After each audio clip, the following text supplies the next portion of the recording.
Welcome, dear viewers, to a very, very special edition for our show called To Activism Africa. My name is Kato Mukasa, and of course, I'm going to be with Brian Kabeko, who is based in Nairobi, Kenya, and in the studios with me to ensure that we get everything right is Dennis Abongole, who is based in Uganda. Now, you may be aware that we lost a founder member of this network, Lynda Tilley, who died this Monday this week. And she was not sick at all. It was a very big shock to us because we did a show with Lynda last Saturday. And as you saw her, she was alive and kicking. And then on Sunday, she was having a stroke.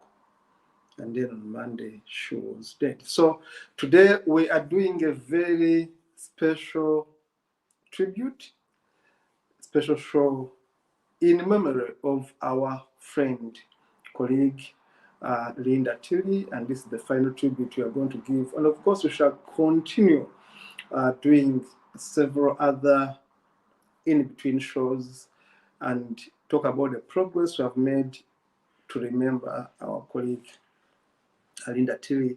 It has been a very big shock, and that's why we are here today. We are going to be talking about her briefly, but of course we shall be able to tell you the way forward, but also encourage more others who are doing the same to continue paying tribute to a fallen comrade, a fallen soldier, a fallen Pan-Africanist, and a gallant son of daughter who acted as a son of Africa, Lynda Tilley. There you see Lynda. We have a lot to talk about her. We are missing her. We are heartbroken, all of us at Call to Activism Africa, and of course the entire African humanist fraternity is very, very sad that we lost a soldier. Lynda to us was a soldier, and the battle was to improve our motherland, Africa, and Lynda being part of us in all ways. A soldier has been always on the front line, leading us. We are all sad that we lost Lynda. So today we are going to be talking about Lynda Onwe in memory, in salute to the best services she gave us as humanists in Africa, even when she was influencing, she was inspiring humanists globally. But as Africans, we owned Lynda, and we knew that she had a vision and a mission to take us forward as African humanists. And of course, I'm going to be telling you a few things about Lynda. Maybe people didn't know about her, and of course, what we shared with Lynda. And of course, I'm going to be reading for you several messages, several tributes from other people who have come out to write a few things about her, and of course, some plans going forward. As I said, we are very, very saddened by this abrupt death of our sister, our soldier, Lynda Tilley. And sometimes I say our son, though she was a lady, she acted like a son and a true daughter of the African soil. Lynda was born 51 years ago, of course, in Africa. She was born in Zimbabwe, and as she told me, she was the 8th generation Zimbabwean from her lineage, from her ancestry. And of course, it means that Lynda, and of course, her parents and many of her ancestors have indeed a great connection with Africa. And of course, scientifically, we know that all of us came from Africa, but of course, Lynda was born in Africa, and Lynda was a Zimbabwean who never, ever changed her nationality. She told me She had all the chances to go and live in the UK where she has relatives and all that, but she refused, and she wanted to be exactly in Africa. And it's one thing that I will always, always respect Lynda for loving Africa more than many of us in Africa. So Lynda was born, as I said, 51 years ago. She had just celebrated her birthday about 2 months ago, and then today we are saying bye-bye to her. And she didn't actually say bye-bye to us because she didn't warn us that she was going to die suddenly. And this one is a warning to all of us that death does not warn us. Death comes when it may. I may be talking with you today, and tomorrow you hear that Kato is dead. So I've learned a lot from Lynda's death. And of course, there have been some other quirky deaths in my life, but Lynda's death really shocked me so hard because we were talking on Saturday, even after the show. And then she told me she was not feeling so well and she was going to rest. And that was the last time we talked. After the show, we talked, chatted, sent messages, and then she told me, I'm not feeling well, I'm going to have a rest. And I did even encourage her. I told her, Lynda, you need to have a break. You need to stop working. You have been overworking yourself. I told her Saturday, and Monday she was dead. And of course, as I will tell you, I and my senior colleague, Mr. Paul Ewan, had plans to get Lynda an assistant. In fact, someone had been got, and right now is in Ghana, was waiting for his visa to board to South Africa and help Lynda as her assistant. Everything was made to have an assistant for Lynda because we felt that Lynda worked year in, year out without resting. And she couldn't rest, but we were that good with her. We had a WhatsApp of 3 people, me, Mr. Paul Ewan, and Lynda, and we had agreed about 2 weeks ago that Lynda needed someone to work with him as her assistant, and Lynda would take a break. Because we saw that for a number of reasons, for the last 3 months, Lynda has been overwhelmed by so many challenges and emotions and stress. Lynda was telling me she was sleeping for barely 3 hours in the last 3 months. And she was very stressed and she was very, very anxious. She was under a lot of pressure from different directions I may be mentioning about today. So Lynda was under pressure as a person. Lynda was under stress. Lynda was overburdened for the last 3 months. And we thought, me and Mr. Paul Ewan, that Lynda needed an assistant, and we had procured the services of an assistant in the name of Mambo Emmanuel, who was on the way to go to South Africa. Right now, Mambo is in Ghana, but we had arranged because we were saving Mambo from some trouble in his country, and we had thought that Mambo would go and meet Lynda and be with Lynda and help Lynda in all the work Lynda was supposed to do, so Lynda can have some time for herself. Lynda worked so much. Lynda would wake me up from my sleep at 2 with a call, with a message, with WhatsApp messages and say, hey, Kato, I want you to do this and this. Give me advice here. She's writing at 2 in the morning. 3 o'clock, Lynda is on her computer, she's on her phone, typing an article, replying stuff. Lynda was one person who could read every message in a WhatsApp group she is in. And if she misses a message in a day, messages in a day, she would find another day to concentrate and read each message. All of you have been sharing with Lynda, you know that Lynda never missed to give you a reply.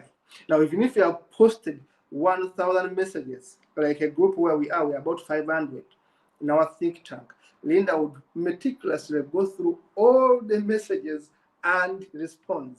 I never did that, and I can't do that. But Lynda never wanted to annoy anyone, never wanted to let anyone down. Me, I cannot do that. There's no way I can read 1,000 messages and reply to people. There's no way. I can't do that. Lynda was doing that. And not in one group, not in two groups. If she's in your group, she's going to give you time, she's going to give you attention. That was Lynda. Very honest in her works, very committed, very loyal.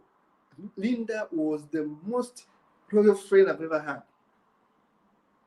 She tells you A and she means A.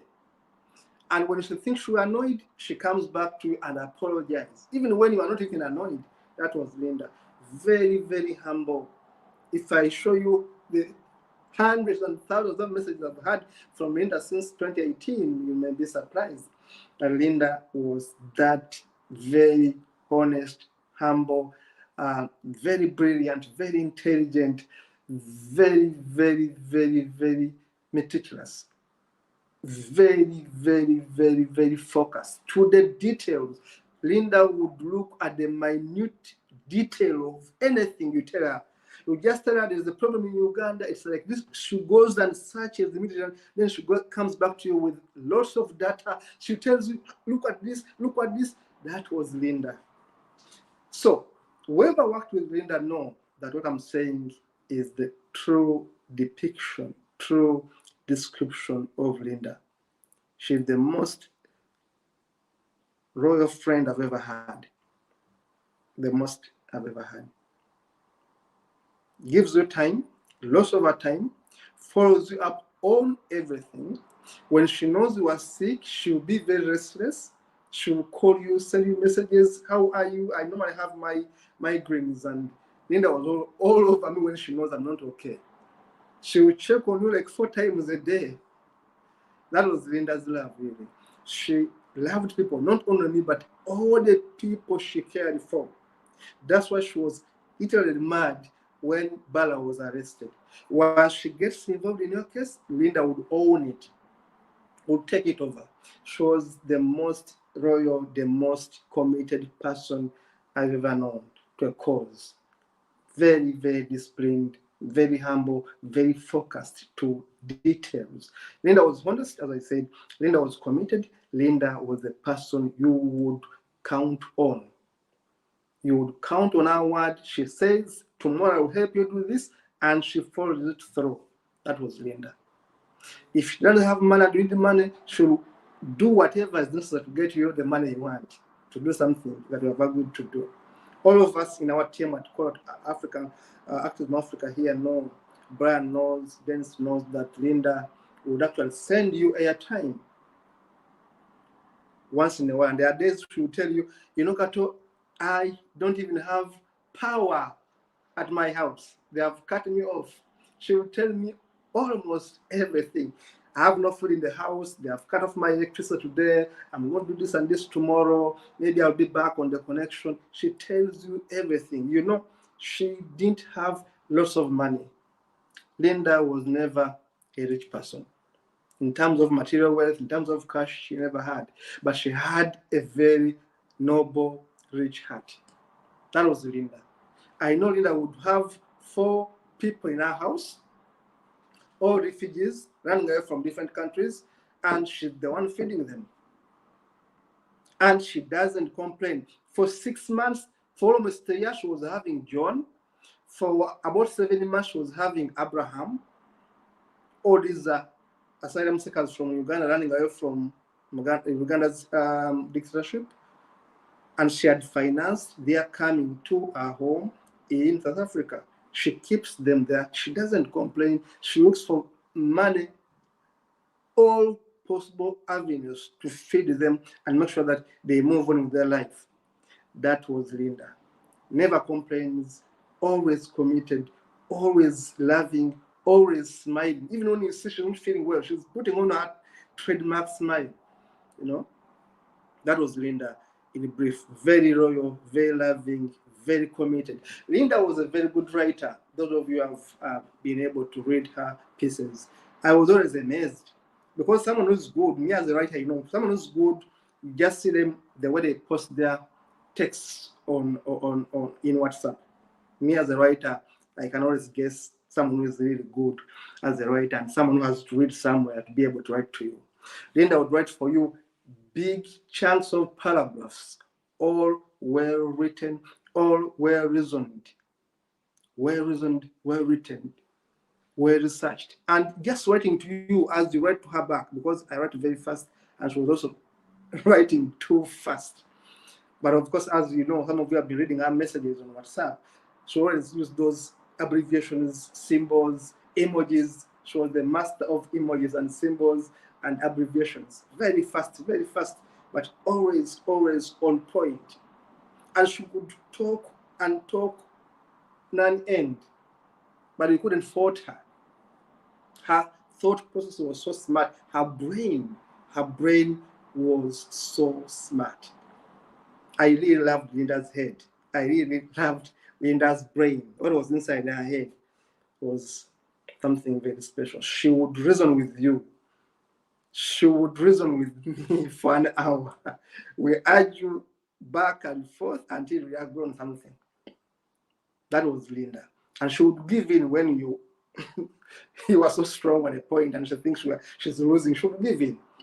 And then she would come back with an alternative. And then you agree to disagree on almost everything. I first came to know Lynda in April 2018. She's the one who made the first contact. She told me she was reading my Facebook posts, but she was not actually a friend, but she was always following what I was doing.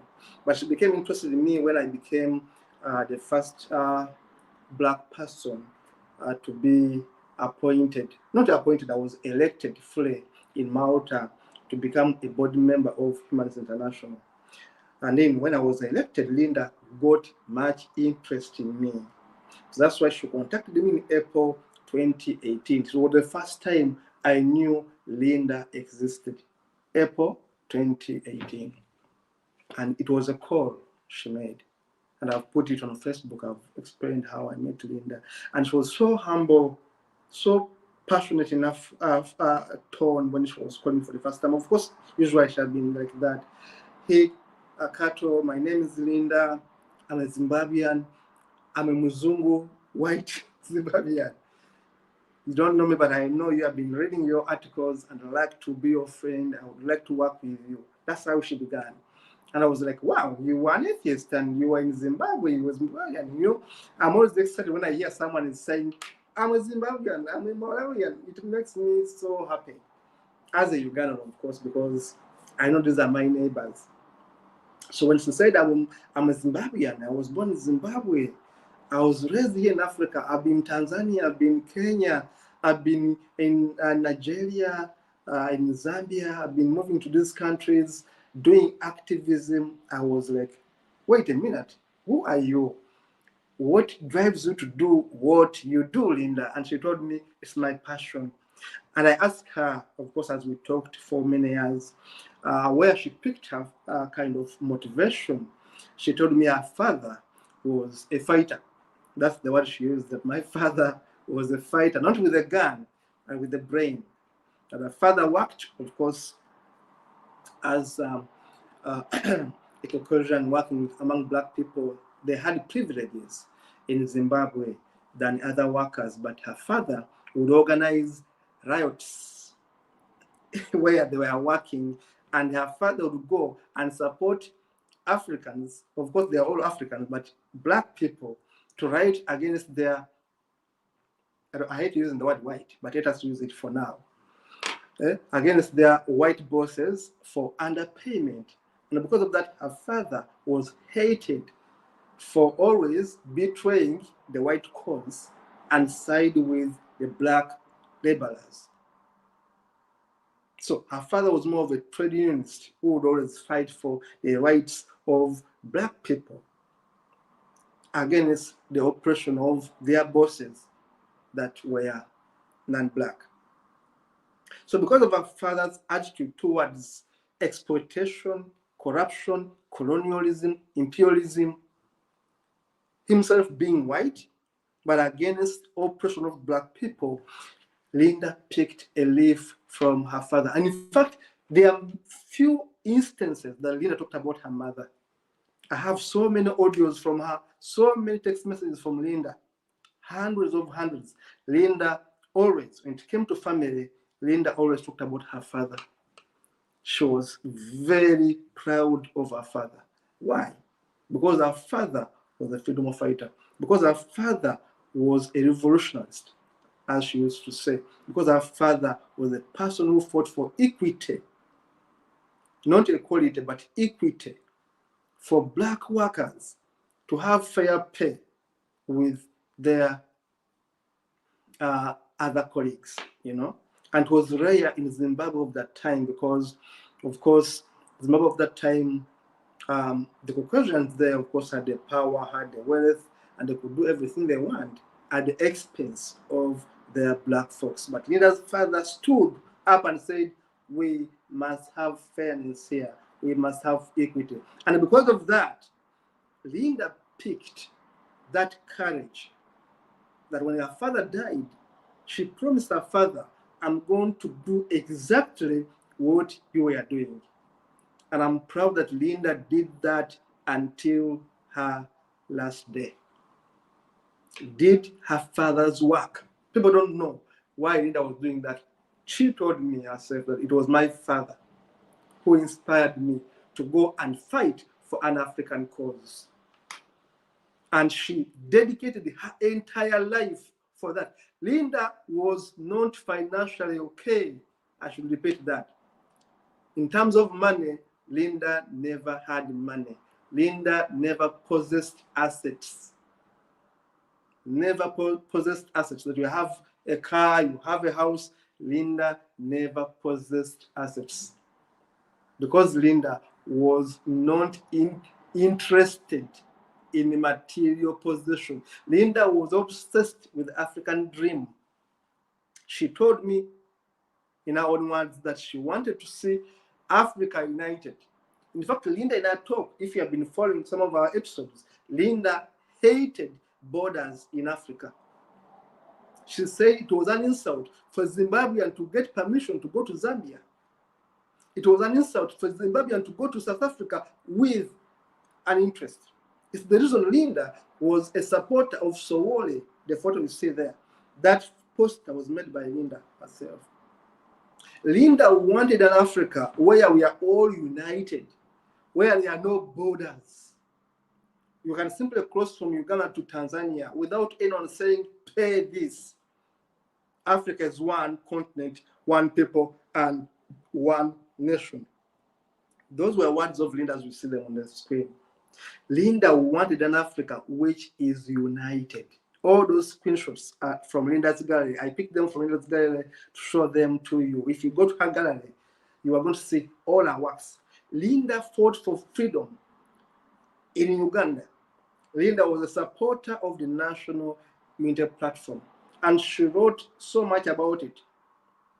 She wrote about Bobby Wine. She was obsessed with Bobby Wine, the young man who wears that red beret. And she was saying, we need change now. Lynda told me, and she was telling anyone who listened, that we don't need support from anywhere. And I should repeat that. Always Lynda said that we need support from within. Lynda said, and she had actually made a poster, you may see it, that we don't need support from Europe or America or Asia. The support we need is from within. And to me, that talked volume. That as people in Africa, we must not wait for other people to come and rescue us. They will not.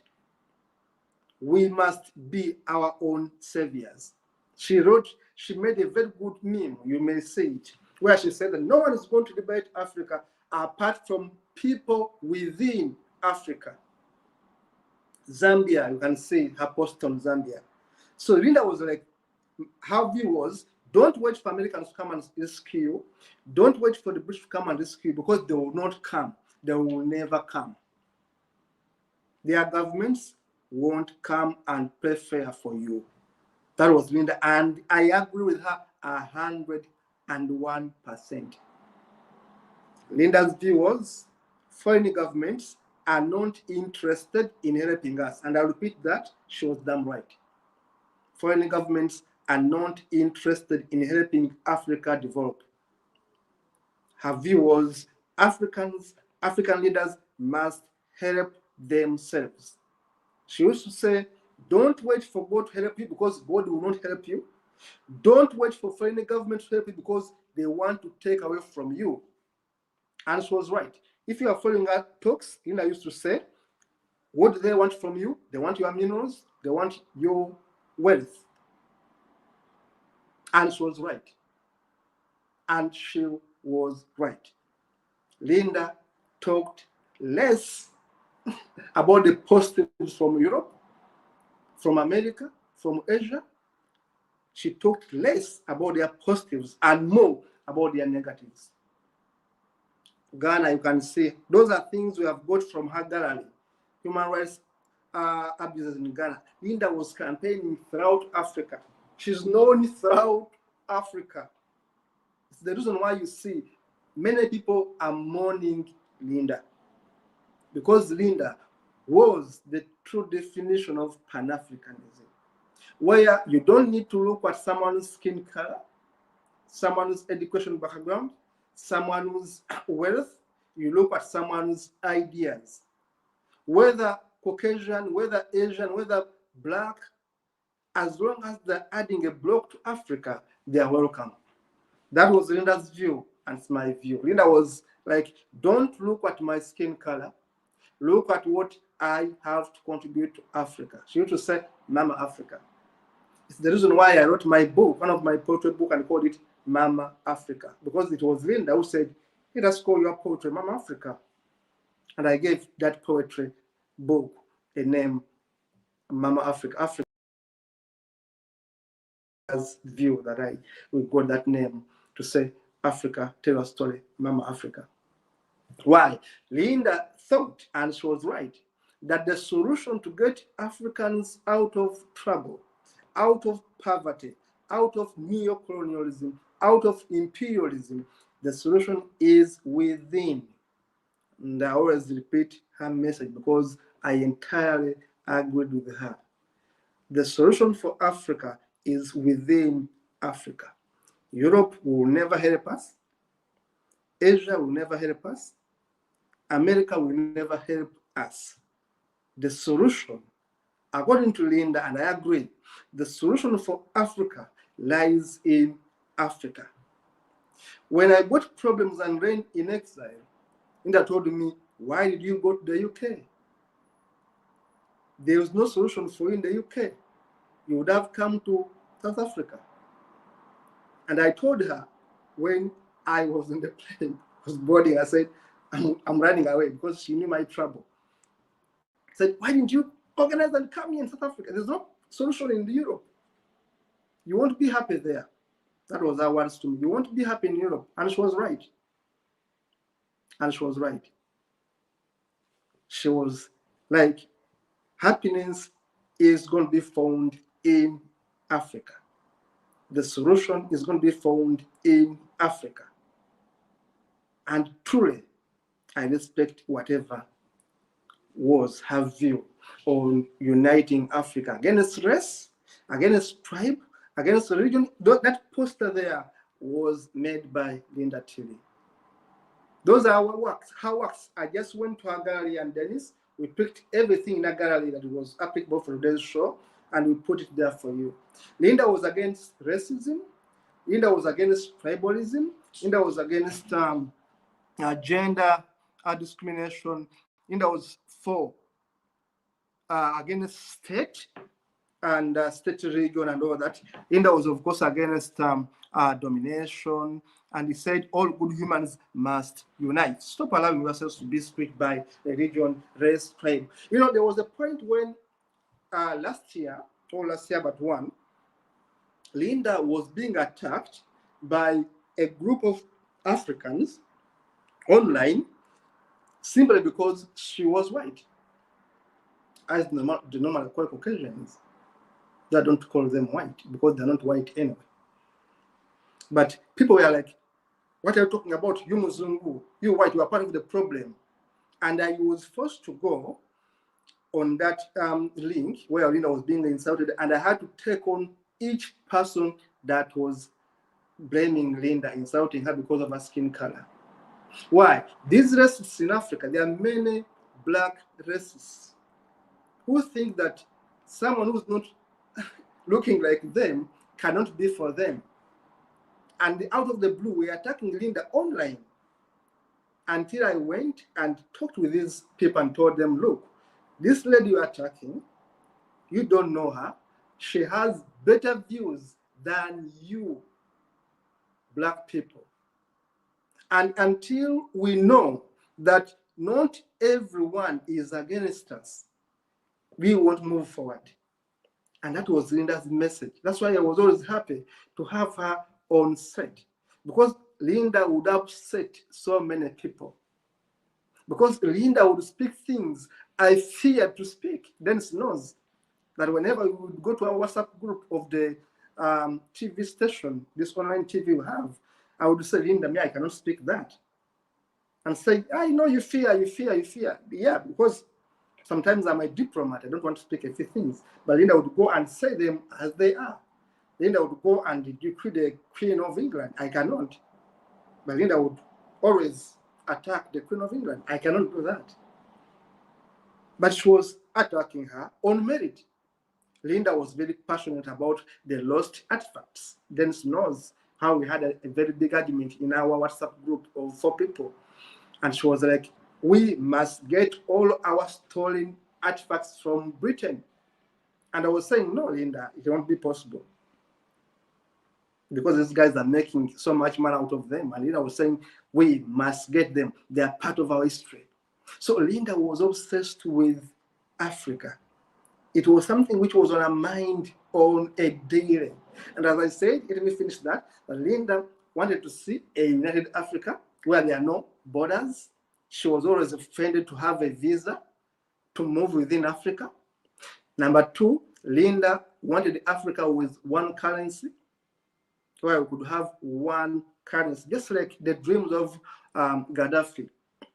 The dreams of Gaddafi, and the reason why actually Gaddafi was killed, those reasons Gaddafi gave: one currency, borderless continent, one strong trade bloc, so that we can negotiate with the Europeans and say, look, you cannot take our coffee at that price. You can't take our gold at that price.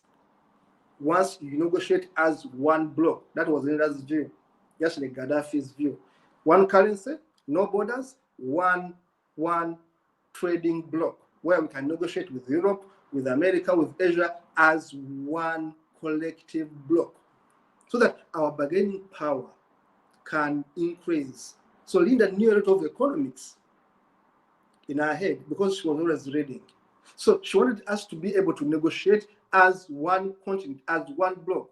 Today, gold is almost taken for free from our countries. All our minerals are being taken for free, or for peanuts, if someone can say.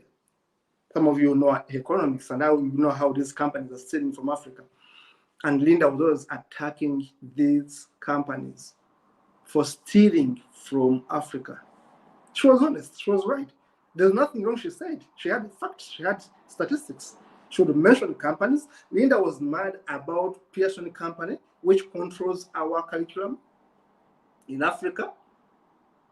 All of you who have been in schools that speak English, you know what I'm talking about.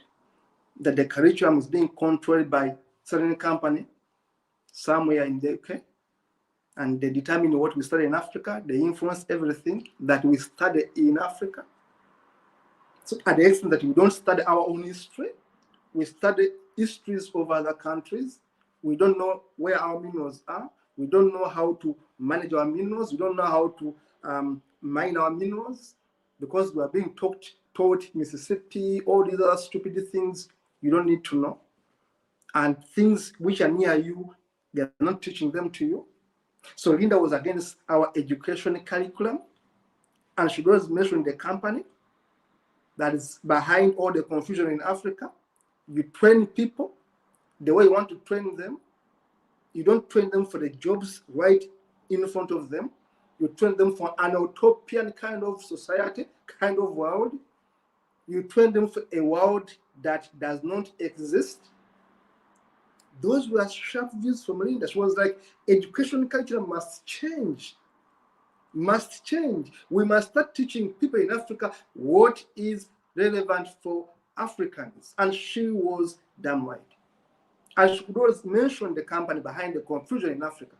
And she was saying, we are not free. They may say we are independent, but we are not independent. Our presidents are puppets. And she was right. Our presidents are puppets. They always run to Europe, run to America, and all that for instructions. Companies all over Africa. China is taking over Africa. China is buying our airports, literally buying our minerals, our land, and everything. And Lynda was spot on blaming China and blaming African tyrants, because these people don't come on their own. They work with our own dictators in Africa. And Lynda was right to say that the dictators in Uganda are being supported by people, not even people, governments in Europe, governments in Americas support our dictators in Africa because they connive with them to steal from us. Lynda was very passionate about Congo and the minerals from Congo. She would talk about Congo day in, day out. She talked about Uganda's minerals and the Karamoja gold being taken from Uganda. Lynda was always spot on. She made memes about Karamoja gold, our gold in Uganda, being taken by these companies. So Lynda was an activist. I loved her for being honest. Why should we be so poor in our countries when we have so much? That was Lynda's question, which I put to you. Lynda's question was, why should we be so poor in Africa when we have so much? Why is our wealth going away and we stay naked and they laugh at us? Lynda was against begging, was very proud, was against begging. Why should we be begging when we have our land, our minerals, our resources? Why should we be begging Europe for the so-called aid? Here they give us donations and aid with so many strings attached. They give you aid with one hand, they take your minerals with another hand. They bring their military bases all over Africa. They give you aid, they bring experts, the so-called experts who are paying more than 100% of what other people are getting, what local people are getting. So which type of aid is that? You give me $1 million and you steal $5 million from me. So are you giving me, or I'm the one donating to you? That was that kind of thinking, that the aid given to Africa does not help Africans, it helps dictators, and instead they are trading the aid with our minerals, with our resources, with our raw materials we donate to Europe to make all these other things, and then sell to us back. How do you give them your coffee? And then they sell to you Nescafe and all these other things. So Lynda's reasoning was meticulous. She was for Africa that is strongly independent. She used to say, Africa, you remember some of you in our group, Lynda brought us a map of Africa showing how, remember Dennis, I know you are the one in the studio, Dennis and Brian, you remember when she brought on our page the map of Africa, which was intentionally made look small. And the map she brought, which is correct, shows that Africa is bigger than Europe and I think India. You know, the mass size of Africa is so bigger than all these other continents almost. They can actually fit into Africa. But on the world map, they show you Africa, which is small, when in reality, Africa is bigger than what is shown in the world map. And they have intentionally not changed the world map to show Africa as a smaller continent, when in fact, Africa is bigger than most of them. So Lynda brought that map, and actually she was educating us on that. Say, look, how they are misrepresenting Africa. They make you look like beggars, look like inferior, look like small, when in actual size, you are bigger than them. In actual size, you have more minerals than them. But why are you poor? That was Lynda's concern. And to me, Lynda was the truest humanist I've ever met, because she cared for everyone without thinking about herself. Lynda was never selfish. Lynda was never selfish. Many people we deal with are selfish. They look at themselves first. Lynda never. Lynda would have an Abraham from Uganda in her house, John from Uganda in her house, and others, and she doesn't have money to feed them. She has to look for money from other friends like Paul Iwan, Mr. Paul Iwan, and others to support Lynda's activities. That was the Lynda we are going to miss. Lynda was everywhere. She was in Sierra Leone. She has already supported people to escape. She was in Uganda. She supported over 40 people to escape from jails. And she took some of them to Kakuma refugee camp. We are going to see some of the memes for Kakuma refugees. Lynda helped to save lives of over 40 Ugandans. And as I speak right now, 44 of them are in Kenya in a refugee camp. And she managed to take 2 to her home in South Africa. She got 46 people out of Uganda, saving them from imprisonment. So it's someone who can save people's lives from prison, from death, and someone thinks she didn't contribute, that person must have something wrong with their kind of thinking. Today, when I don't see any tribute from Humanism International, I shudder and I cry. I want to speak it on record, that why shouldn't Humanism International pay tribute to the most committed, the most reasonable humanist Africa has ever got, Lynda Tilley? Why doesn't Humanism International come out with a tribute in writing? And I'll be talking about this right now here, and I'm going to be talking about it elsewhere. Why does Humanism International keep quiet when Africa has lost her own Lynda Tilley? Why is Humanism International quiet, not with a single statement, when the entire Africa is mourning the loss of their own fighter, who did much work than many of these organizations have done to Africa, saving people's lives, initiating NGOs, supporting NGOs. She supported so many schools than many of these NGOs have helped in Africa. Lynda used her own connections. People like Mr. Paul Iwan and others were helping Africa through Lynda. So Lynda helped to educate many people in Africa, to save many from death, to save many from hunger and malnutrition. She paid fees for people in Africa. But Humanism International cannot come up with a statement because Lynda attacked them. And she was right. And she was right. I know the dangers of her bitterness, because she pointed out corruption, which was never addressed by Humanism International.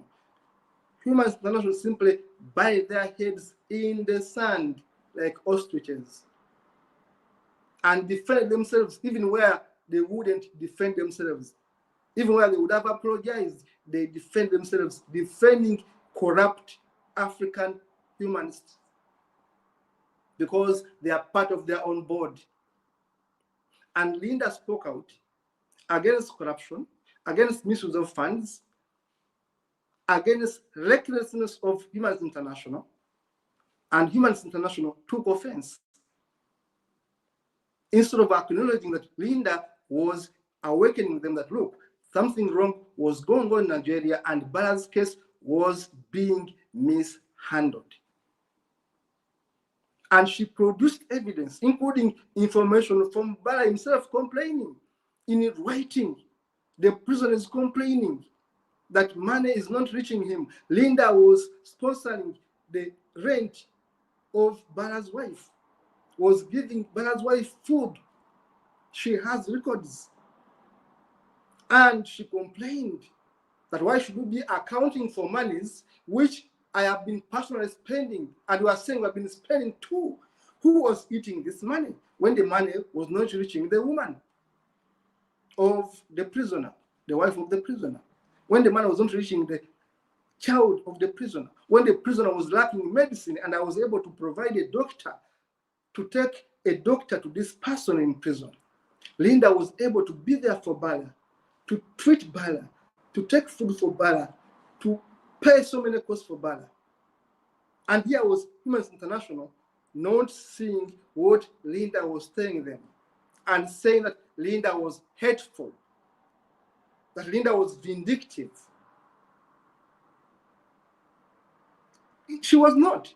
Lynda was simply telling you the truth, that look, a Nigerian on your board is corrupt. He tells you he's spending this money, but it's not. He tells you he had a conference in Nigeria, but he didn't spend that much. The conference was less than 50 people. How can less than 50 people spend 4,000 pounds in a conference that took one day? So Lynda brought facts, went to the hotel, got figures, got how much was used at the conference, and was saying, look, the accountability that was given to you by this person was wrong. Here is the truth. This person is a liar. This person is corrupt. This African humanist is corrupt. Instead of Humanist International owning up, they simply defended their own board member. And Lynda was very, very annoyed. That's why Lynda went online and showed the world a lot of stuff. And because she was so much attacked, they promised to sue her. They wrote to me because I went after them. I told them, come out clean. They wrote to me an official letter, told me, we are going to sue Lynda. And Lynda was visibly shaken. How can I tell you there's corruption in Nigeria? Money for a case has been misused for the last 3 years. The lawyer has done visibly nothing. I'm a lawyer. I can tell you that that lawyer failed Bala, failed even to get bail upon appeal, failed to do many things he would have done. And then I was saying, look, this lawyer is inefficient. Look, this lawyer is a friend of this humanist leader. They're having the same company. Look, this company, this money from IHEU, money from Humanist International, didn't go to the Right Association, which is Humanist Association of Nigeria. It went to another people's account. Why should we send money in the name of Nigerian humanists to a private account? Lynda had facts, and they dismissed her. So that's why Lynda was bitter, and Lynda died out of that bitterness. She was depressed. She was facing so much hate and criticisms for speaking out the truth. And the reason I'm writing a book to put things right. Because I have everything Lynda was talking about. And I'm going to continue to put everything in that book, and the world will read what Lynda meant. That's how we are going to remember Lynda, from my personal view. That we are not going to betray Lynda for the cause to unite African humanists, for the cause to make us stronger, for the cause to talk about corruption and make us clean. None of us is clean. All of us are dirty. But Lynda wanted us clean. All of us are dirty. None of us is perfect. We are not angels. I'm not an angel. Lynda wanted us to clean our house because she was an honest person. If I'm wrong, she says, Kato, you are wrong there. Do better, my friend. She used to call me my friend, my friend, my friend. Every time, my friend, my brother from another mother, my friend. That was Lynda calling me. So she wanted us to be better. Lynda said, I have voice notes, I have messages for the last 3 years saying, I don't want to be a leader for any NGO in Africa. I simply want to be someone who can influence, someone who can guide, someone who can lead with you, not lead on my own, lead with you. That was Lynda, always honest, always sincere, always selfless. Lynda had only 2 children. Logan, who was about 19 years, and a young boy. And Lynda didn't have a private life. Her house was a house for everyone. Lynda's house was attacked. This one, she told me, I won't report in the media, but I have all the evidence. Lynda's house was bombed 2 months ago and caught fire. They had to get people, the fire brigade of South Africa, to come and put the fire off. Someone got a bomb and threw it on Lynda's house. You never knew. I have all the evidence here. About 2 months ago, I have the dates here. Lynda's house was bombed. People fought Lynda because even in South Africa, Lynda was against the regime that puts Black people down. And as a Caucasian, she would always go to police stations in South Africa and quarrel with government officials. She petitioned UN and all those agencies about racism in South Africa. And because of that, Lynda was targeted and hated. Her house was bombed. She told me, I have photos, I have videos of her house on fire. And Lynda never told the world why, because we agreed that if she told the world, people would be so scared about her, and maybe her attackers would take an upper hand on her life. But Lynda's house was bombed, and we never told you. But in my book, I'm going to tell you. I have the evidence. I'm going to tell you what happened to Lynda that day and how she survived with her children. So Lynda was being attacked from within South Africa, people who hated her for speaking the truth, at the point of wanting to poison her at one point, at the point of bombing her house, and then she was being attacked by other humanists. Not so many, a few selfish humanists, because she was exposing their corruption. So that's the Lynda we are going to miss. I have so many messages, people have written tributes. I won't read them because of time. We are going to make it only 1 hour today. We shall continue with this. Barack Bala sent me his tribute yesterday, a long one. I was in a conversation with Barack Bala for over an hour yesterday. Bala is the humanist in prison in Nigeria. I was on phone with him yesterday. He sent me his tribute, about 3 pages long. But in it, he said that we Africans, humanists, must find a way to celebrate Lynda. And his suggestion is that we must have what we call an African Humanist Award given to Lynda. We must have an award, African Humanist Award, given to Lynda. And I think I'm going to champion Bala's view to the rest of Africa, and we shall have that award given to Lynda. Of course, friends have suggested that we are going to maybe have a fund, maybe have a scholarship, maybe have anything else to remember Lynda. Me, my own contribution will be writing a book to put her story right. I'm going to write a book right from her childhood throughout until the end of her life, because I have much of the facts. She gave them to me. I was talking to Lynda on a daily basis, text messages, phone calls, voice messages on a daily basis. So I know much of Lynda's life than many people. She told me almost everything.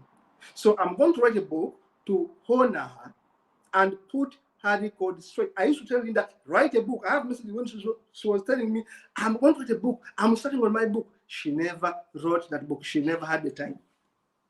So what I've also done is I've planted a very big chunk on one of my pieces of land in Uganda. I've put over 150 trees for Lynda. It was done this week. And good enough, rain is in Uganda. I know the trees for Lynda are going to grow, and that forest will be in her memory. So all of us can do something about Lynda. We can write tributes, we can write books, we can write poems, we can plant trees, we can do so much. We can put the record straight that people hated her because they were wrong, not because Lynda was wrong. Lynda was fighting NGOs and some individuals because they were selfishly putting Bala in prison by not doing what they are supposed to do. They may have good intentions, but when you don't do your duty, I'm a lawyer, you know that as a lawyer, if I don't do my duty, I'm jeopardizing the life of my client. So when the lawyer didn't do his duty, he was putting Mubarak Bala in danger. When Humanism International failed to follow up on Lynda's queries, they were letting Mubarak Bala down. When Humanism International failed to follow up on one of their board members who was alleged to be corrupt, when they failed to follow up what Lynda was saying, they were actively endorsing the corruption Lynda was talking about. And I promise you, I'll put everything in print and I will wait for what we will do. We are going to honor Lynda at whatever cost. And as Africans, we are going to remain fighting for our unity, for our own progress as a united team of humans in Africa. To us, this is about Africa. To us, Lynda is an African. We are going to honor and defend and promote her legacy. Today, I will end on this note. But I want to thank you so much for honoring this. Dean from South Africa, the leader of Atheist Republic South Africa, is organizing a tribute tomorrow at 5 p.m. South African time. And it's going to be live. He sent me a link, which I'll be sending out. And tomorrow, atheists in South Africa are going to be remembering Lynda Tilley. I understand that Lynda is going to be cremated. They're going to cremate her body, possibly on Monday. And that will be the end of our physical life. But us in Africa, we promise you, for us who loved Lynda, for us who worked with Lynda, the most honest humanist I have ever met, the most honest soldier, the most honest lady, much loving, poor in terms of material things, but so rich at heart, the only one, Lynda Tilley. We are going to continue honoring her. And we are going to put the record straight at whatever cost. We are going to put the record straight at whatever cost. Lynda's record must be straight, and we're going to be honest with everyone that she did well to Africa, and we're proud that we had her. 51 years old, she did so much for Africa. We thank Lynda for the life well lived, and we shall continue with several episodes about Lynda. See you in the next one. Thank you so much for being part of this.